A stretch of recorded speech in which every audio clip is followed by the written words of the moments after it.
ज्ञात रहे, मैंने आपको जैसे कहा कि सरकार, भारत सरकार एक ऑफिशियल कमेटी बना चुकी थी अशोक दलवई जी के अध्यक्षता में, मगर जब वो कमेटी काम कर रही थी उसके साथ साथ ये टास्क फोर्स गठित करने की बात शरद मराठे, कौन है शरद मराठे?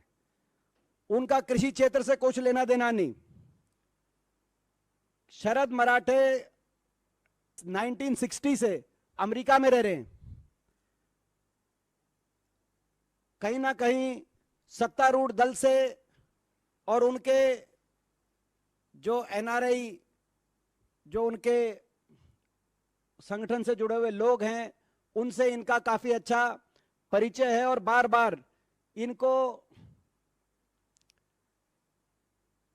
ऐसी डेलीगेशंस में या ऐसी सरकार की तरफ मीटिंग्स में शामिल होने का अवसर मिलता है जो आप और हम और आम नागरिक को नहीं मिलता।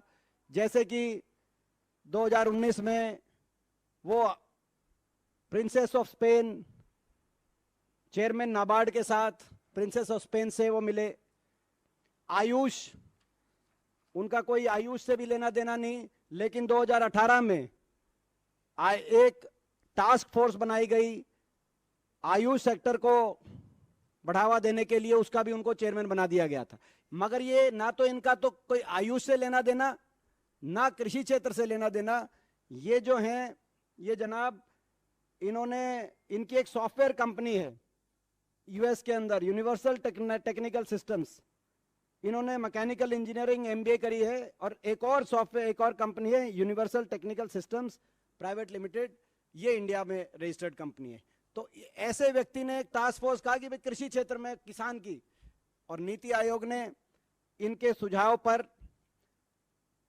नीति आयोग के मेंबर रमेश चंद ने लिखा कि proposal for establishing task force has been discussed with the prime minister's office and we will await their response before proceeding further. ये 2017 दिसंबर में लिखा गया। उसके बाद ये टास्क फोर्स गठित कर दी गई। तो क्या जवाब होगा वो आप समझ सकते हैं। टास्क फोर्स बना दी गई। यही नहीं, इस टास्क फोर्स में इन्होंने कहा, जो ये शरद मराठे, नीति आयोग, आप समझ सकते हैं, नीति आयोग एक यूएस के सॉफ्टवेयर इंजीनियर 1960 से वहां से, जिसको देश की कृषि से व्यवस्था से पता नहीं, उनके कहने पर टास्क फोर्स बना रही है। और उन्होंने कहा कि इस टास्क फोर्स में ये व्यक्ति लिए जाएं जिसमें औद्योगपति घरानों से संबंधित व्यक्ति, कॉरपोरेट सेक्टर से संबंधित व्यक्ति, कोई कृषि क्षेत्र से संबंधित व्यक्ति नहीं। और खुद को भी उन्होंने कहा कि मैं उस टास्क फोर्स में, मैं अहम भूमिका मेरी रहे। उन्होंने एक दो की और उस टास्क फोर्स के अंदर एक कोई विनय चौटाई वाले जी हैं, जो कि भाजपा के ओवरसीज के कई प्रोग्राम्स आयोजन वगैरह करते हैं, उनका उन्होंने नाम सुझाया। एक संजय मरीवाला जी हैं। तो इन्होंने कईयों के नाम लिए, जो ये संजय मरीवाला जी इनके खुद के बिजनेस पार्टनर हैं, कि ये टास्क फोर्स बनाई जाए जो देश की कृषि व्यवस्था के बारे में निर्धारित करे। वो बन गई टास्क फोर्स। अशोक दलवई जी की जो कमेटी, जो भारत सरकार ने बनाई थी, जिसमें सारे इंटर मिनिस्टीरियल कमेटी थी, वो अपना काम अलग कर रही है। उस जो कि डबलिंग फार्मर इनकम और इनकम बढ़ाने के लिए उसको टास्क दिया गया था। जब उसने 14 वॉल्यूम के अंदर 3000 पेज की रिपोर्ट दी, जब उसने अपनी 13वीं वॉल्यूम सबमिट करी, यानी कि उस रिपोर्ट की तरफ कोई उसको अनसुनात किया जा रहा है, अनदेखा किया जा रहा है, तब इस दौरान ये टास्क फोर्स ने अपना काम पूरी तेजी से शुरू कर दिया। और इस टास्क फोर्स ने किससे कंसल्ट किया? टास्क फोर्स के कौन कौन ऐसे लोग थे जिनसे टास्क फोर्स ने कंसल्टेशन करी? टास्क फोर्स ने, the task force consulted handpicked big corporates such as Adani Group, Patanjali Ayurveda, Mahindra Group and Big Basket। इन ऐसे बड़े कॉरपोरेट घरानों से पूछा गया कि क्या होना चाहिए। जाहिर है इन्होंने अपने अपने नजरिए से सारी बात रखी और अंततः आपने देखा कि कोविड के दौरान बिना संसद में बहस किए 3 कृषि कानून आ गए। मैं एक उदाहरण देना चाहता हूं, छोटा सा उदाहरण, क्योंकि 3 कानूनों में ज्यादा डिटेल में नहीं जाऊंगा, लेकिन एक उदाहरण, अशोक डलवी जी की जो कमेटी सरकार द्वारा इंटर मिनिस्ट्रियल कमेटी थी, और एक और इत्तेफाक देखिए, इस टास्क फोर्स को भी के भी चेयरमैन अशोक डलवी जी को बनाया सरकार ने। नीति आयोग की जो शरद मराठे जी की टास्क फोर्स है, तो अशोक डलवी जी, तो ये दोनों टास्क फोर्स की अध्यक्षता अशोक डलवी जी कर रहे थे।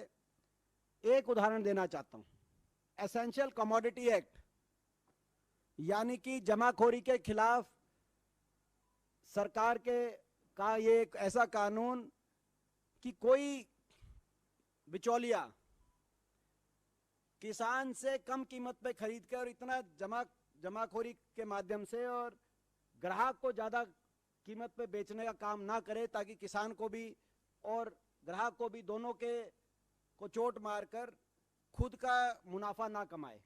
इसीलिए जमाखोरी का एक कानून है एसेंशियल कमोडिटी एक्ट। और आपको याद होगा 3 कृषि कानून में से एक ये भी था कि इसमें बदलाव। अशोक दलवई जी की 2 कमेटियां हैं। एक कमेटी जो दूसरी इंटर मिनिस्ट्रियल कमेटी है, उसमें एक सुझाव ये है कि ये प्राइवेट सेक्टर को बढ़ावा देने के लिए एसेंशियल कमोडिटी एक्ट में एग्जेम्पशन दिया जाए। बीच का जो एंटिटी है वो, मगर वो तब दिया जाए जब वो एमएसपी पे परचेज करे। एमएसपी पे अगर खरीदती है तो बीच में वो रख सकती है, बीच की एंटिटी। मगर टास्क फोर्स के आगे अदानी समूह ने कहा, और अदानी समूह जैसे बाकी जो मैंने आपको नाम लिए, उन्होंने कहा कि ये ठीक है, बीच की एंटिटी को इजाजत दी जाए जमाखोरी करने की, असीमित और अनियंत्रित इजाजत दी जाए, और एमएसपी पे खरीद करने की कोई कंडीशन ना हो, और यही मान लिया गया।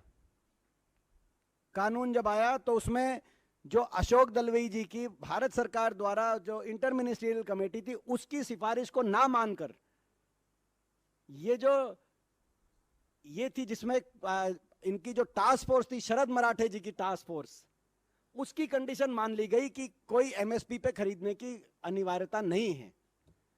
ये डलवई जी की जो टास्क फोर्स है इंटर मिनिस्ट्रियल, उसकी रिपोर्ट सार्वजनिक पब्लिक डोमेन में। अभी तक ये जो नीति आयोग द्वारा जो ये इसकी रिपोर्ट पब्लिक डोमेन में नहीं है, लेकिन किस समूह ने क्या कहा, महिंद्रा ग्रुप ने क्या कहा उसमें सुझाव, अदानी समूह ने क्या कहा, पतंजलि समूह ने क्या कहा, वो सारा पब्लिक डोमेन में है।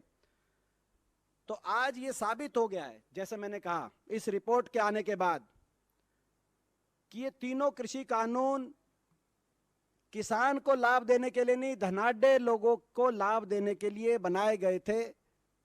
किसान ये कहता रहा, हम लोग ये कहते रहे, आज ये साबित हो गया है।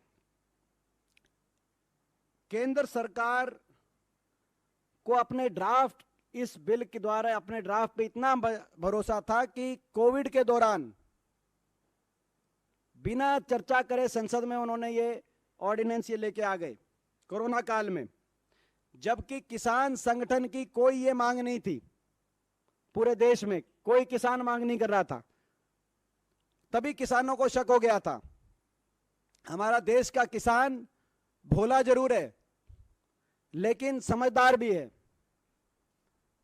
ये जय जवान जय किसान का देश था और है और रहेगा, लेकिन भाजपा ना जवान की है ना किसान की है, भाजपा केवल धनवान की है।